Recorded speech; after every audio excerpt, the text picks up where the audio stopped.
Moi, je suis originaire de Pointe-des-Gamois. Puis, à un moment donné, avec différents problèmes de la vie, j'ai fait faillite de compagnie, faillite personnelle, plus de place à rester, à demeurer rien. Ça fait que, indirectement, je me suis ramassé à bouffer d'air de Rivière-du-Loup. Mais eux autres, c'est quand même pour une période. Normalement, c'est 2 semaines, 2 à 3 semaines. Et ils ne mettront pas quelqu'un dehors. Mais là, moi, je considérais, maintenant, que j'avais fait assez de temps là. Puis, fallait que je me trouve quelque chose ailleurs. Et j'avais pas de place à aller rester. J'avais aucune idée. Il y avait un intervenant dans le temps qui m'avait demandé. Il dit, quand est-ce que tu t'en vas? J'ai dit, moi, lundi, je suis plus ici. Il dit, tu vas aller où? Je ne sais pas. Avec 25 cents dans mes poches. Je ne sais pas ce que j'allais souper le soir, rien, tout ça. Mais la vie a fait. Non, qui disent la vie, moi, je suis croyant. Moi, j'ai mis ça autrement. Et que je me suis pas ramassé sur un banc de parc, mais j'ai été rendu là. J'en étais rendu là. Le lundi de la semaine, en tout cas dans la semaine du 20 juillet 2004, je savais pas ce que j'allais coucher le soir, je savais pas ce que j'allais manger. Puis il y a une série d'événements qui s'est placée, qui s'est organisée, puis a fait. Mais c'est sûr, j'ai jamais abandonné. J'ai jamais lâché. Puis quand on dit dans la vie, il ne faut pas abandonner, ben. Et disons que c'est vrai. Ça peut arriver à tout le monde, parce que vous, ça allait bien, là, Disons, ça a viré, mais je ne l'ai pas eu facile. Une partie de mon histoire, c'est sûr que là, avec une séparation, puis j'ai fait une dépression, j'ai été comme 4 ans en dépression. Et je peux comprendre que, des fois, par rapport à l'itinérant, il y a des préjugés. Personne ne veut pas travailler, blablabla. Si on connaîtrait toute l'histoire de toutes ces personnes-là, là. Et j'en connais quelqu'un d'autre de mon quartier, là, qui était un professeur d'université. Puis j'avais été chez lui, en tout cas, c'est le frère d'un de mes amis.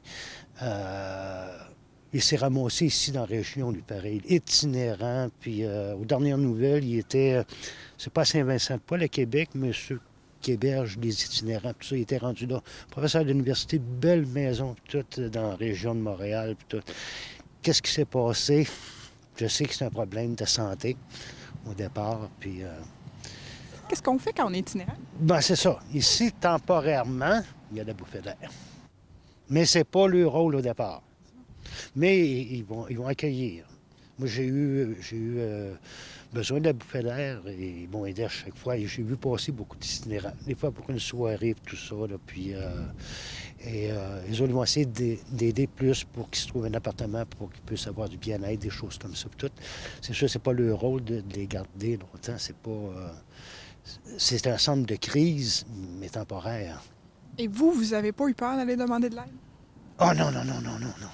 C'est ça qui vous a sauvé? Ben oui, ben oui. Moi, j'ai passé psychologue, psychiatre, médicaments, antidépresseurs, puis quelque part. J'ai tout fait ce que je pouvais faire, puis c'est sûr qu'il ne faut pas avoir. Et ça prend une humilité, s'apercevoir qu'on n'est pas grand, puis tout ça, puis d'aller la chercher l'aide. Un des problèmes, peut-être, des hommes qu'on entend souvent, ça ne demande pas d'aide, c'est vrai. Mais moi, je l'ai demandé. Je l'ai demandé. J'ai pas toujours reçu l'aide que j'attendais au bon moment, mais j'ai eu l'aide que j'ai eu besoin. Et encore dernièrement, je m'habillais encore Saint-Vincent-de-Paul avant de passer au feu. Mais quand j'ai du linge à ramasser, je les en redonne aussi. Puis moi, ma vie a tout été faite de bénévolat aussi. Là. Et même pendant que j'étais en crise, je faisais du bénévolat. J'aidais d'autres gens, si tu veux. Et c'est un retour qui nous revient, qui n'est pas explicable, mais avec qu'est-ce qu'on est capable de faire, là. On s'entend, là. J'ai été, à un moment donné, sur médication. Je travaillais 1 heure, quand j'ai perdu ma compagnie. Je travaillais 1 heure, c'est comme si je travaillais, c'est comme 40-50 heures de suite, tombé en épuisement total, puis tout ça, là. Fait que je peux comprendre quand quelqu'un est en dépression sur médication, que l'énergie n'est plus là. Là, on passe pour des lâches parce qu'on ne veut pas travailler. Parce que ça paraît pas. J'avais pas de blessure apparente, j'avais pas de bras cassés, rien, là. Mais je travaillais 1 heure, puis tombais complètement. Complètement. Et lorsque le psychologique ne fonctionne pas, le physique ne fonctionne pas non plus. Moi, je ne m'étais jamais couché sur un lit d'hôpital, aller jusqu'en 2000. Je ne connaissais pas ça. Aucune blessure à rien. Et là, je me suis ramassé avec des pierres serrées, 56 bebelles. Tout a sorti en même temps. Et C'est pour ça que l'aide, c'est pas de l'aide physique que ça prend des fois, ça prend psychologique. Et quand on travaille de psychologique, il y a bien des petits problèmes physiques qui vont se régler tout ça. Ça, j'en suis une preuve vivante. Merci beaucoup.